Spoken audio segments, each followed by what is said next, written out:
Hello, and welcome to another tutorial on how to use our CB Exchange Server Sync. Today, we will be creating a sync pair using the service user. A service user is a perfect solution for when you do not have the direct credentials of the accounts that you want to sync. Let's start. The first step is to create the server. This is the server that the service user will have access to. Since we are doing this demo with an Office 365 server, we select Create Exchange Server. You can give it a name. In this case, let's call it Office 365 Demo.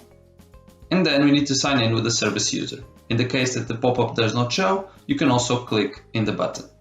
As you can see here, all you need to do is sign in with your Microsoft account that is the service user, enter the password, and consent on behalf of the organization that our service can access this data.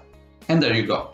Now that the server is created, you can click on Save, and let's move on to the creation of the sync pair. Go to the Configuration menu, Synchronization Pairs, and let's create one sync pair as an example. Now that you've created the Exchange server, automatically use the service user option, and all you need to do is input the three first letters of each of the accounts that you want to sync. Let's give a quick example here. Let's sync all items, define a polling interval of 60 seconds, and a start day of sync. We want a bidirectional sync, and let's leave the rest of the settings as they are.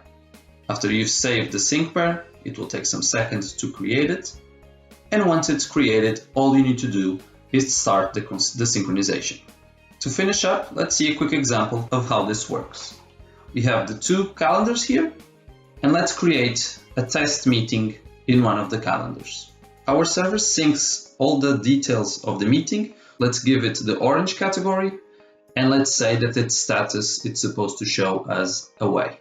And let's save the meeting. Depending on the polling interval that you define, this might take some seconds to synchronize to the other side, but once it's done, as you can see here on this example, all the details are synced. The category, the status, and the title of the meeting.